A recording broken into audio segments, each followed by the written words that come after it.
Hi friends, எல்லாரும் எப்படி இருக்கீங்க? நல்லா இருக்கீங்களா? ஸ்கூல்லாம் முடிஞ்சு லீவ் ஆரம்பிச்சிருப்பாங்க தானே? எல்லாரும் நல்லா என்ஜாய் பண்ணுறீங்கன்னு நினைக்கிறேன். விபிஎஸ்லாம் ஆரம்பிச்சிருப்பாங்க தானே? விபிஎஸ்ல நிறையா புது புது பாட்டு, நிறையா கதை, நிறைய கேம்ஸ்லாம் விளாண்டு நிறைய என்ஜாய் பண்ணியிருப்பீங்கன்னு நினைக்கிறேன். இன்னைக்கு ஒரு கதை கேட்கலாமா? ஒரு ஊரில் ஒரு பணக்காரர் இருந்தார்.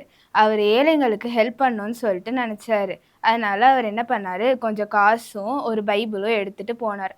போகிற வழியில் ஜெபம் பண்ணிக்கிட்டே போனார். அங்கே ரோட்டில் ஒரு வயசான ஒரு பிச்சைக்காரரை பார்த்தாரு. அவர்கிட்ட போயிட்டு, உங்களுக்கு காசு வேணுமா இல்லைனா பைபிள் வேணுமான்னு சொல்லிட்டு கேட்டார். அந்த பிச்சைக்காரர் என்ன தெரியுமா சொன்னார், என் கையில் காசே இல்லை, எனக்கு சாப்பிட்றதுக்கு சாப்பாடும் இல்லை.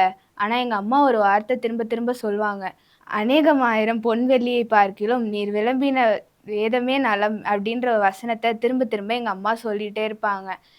அவங்க சொல்கிற வார்த்தையை நான் கவனிக்காமல் எனக்கு இஷ்டம் போல் நான் வாழ்ந்துட்டேன். ஆனால் இப்போ எனக்கு ரொம்ப கஷ்டமாக இருக்குது. அதனால் நான் அந்த வேதத்தை படிக்க போகிறேன். எங்கள் அம்மா சொன்ன வார்த்தையை நான் பின்பற்ற போகிறேன் அப்படின்னு சொன்னாங்க.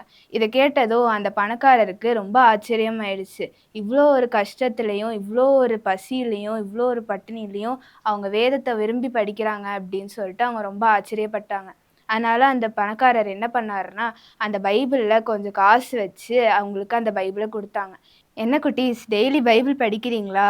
பைபிள் புரிஞ்சுக்கிறது கொஞ்சம் கஷ்டமாக தான் இருக்கும். ஆனால் உங்கள் பெற்றோர்கிட்ட, இல்லைனா உங்களுக்கு தெரிஞ்ச பெரியவங்க கிட்ட, இல்லைனா உங்கள் சண்டே ஸ்கூல் டீச்சர்ஸ் கிட்ட யார்கிட்டையாவது கேட்டு படிச்சுக்கோங்க. டெய்லி ஆனால் பைபிள் படிக்கணும். அந்த வயசானவர் பைபிள் படிச்சுட்டு இருக்கும்போது ஒரு பக்கத்தை திருப்பினார். அதில் ஒரு சின்ன கவரை பார்த்தாரு. அதை ஓப்பன் பண்ணி பார்த்தா அதுக்குள்ளே காசு இருந்தது. இதை பார்த்ததும் அவர் ரொம்ப ஆச்சரியப்பட்டார். அப்போ அந்த வயதானவருக்கு அவங்க அம்மா சொன்ன ஒரு வசனம் ஞாபகம் வந்தது. முதலாவது தேவனுடைய ராஜ்யத்தையும் அவரோட நீதியும் தேடுங்கள், அப்பொழுது இவைகள் எல்லாம் உங்களுக்கு கூட கொடுக்கப்படும் என்று அந்த வசனம் அவருக்கு ஞாபகம் வந்தது. என்ன ஃப்ரெண்ட்ஸ், கதை நல்லா இருந்ததா? அந்த வயதானவரை ஆண்டவர் ஆசீர்வதிச்சது போல நம்மளும் டெய்லி பைபிள் ரீட் பண்ணோம்னா நம்மளுக்கும் நிறைய ஆசீர்வாதங்கள் கிடைக்கும். என்ன ஃப்ரெண்ட்ஸ், இனிமேல் நீங்களும் பைபிள் டெய்லி ரீட் பண்ணுவீங்களா? இப்போ ஒரு வசனம் கேட்போமா?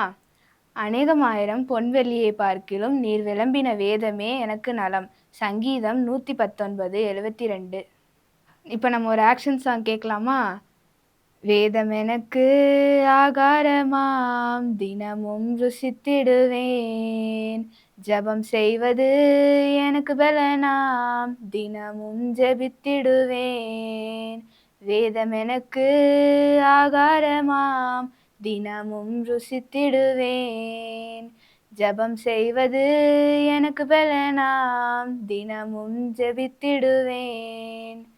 இயேசுவின் சத்தம் கேட்பேன், கீழ்ப்படிந்து வாழ்ந்திடுவேன். இயேசுவோடு பேசிடுவேன், அவர் பேச மகிழ்ந்திடுவேன். இயேசுவோடு பேசிடுவேன், அவர் பேச மகிழ்ந்திடுவேன். இப்போ ஒரு ஆக்ஷன் சாங் பார்க்கலாமா? வேதம் எனக்கு ஆகாரமாம், தினமும் ருசித்திடுவேன்.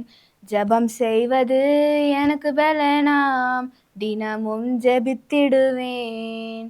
வேதம் எனக்கு ஆகாரமாம், தினமும் ருசித்திடுவேன். ஜபம் செய்வது எனக்கு பலனாம், தினமும் ஜெபித்திடுவேன். இயேசுவின் சத்தம் கேட்பேன், கீழ்ப்படிந்து வாழ்ந்திடுவேன். இயேசுவோடு பேசிடுவேன், அவர் பேச மகிழ்ந்திடுவேன். இயேசுவோடு பேசிடுவேன், அவர் பேச மகிழ்ந்திடுவேன். என்ன குட்டீஸ், உங்களுக்கு இன்னைக்கு சொல்லி கொடுத்த பாட்டு, வசனம், கதையெல்லாம் உங்களுக்கு பிடிச்சிருக்கும்னு நம்புகிறேன். இதே மாதிரி அடுத்த வாரம் உங்களை இன்னொரு கதையோடு சந்திக்கிறேன். பை.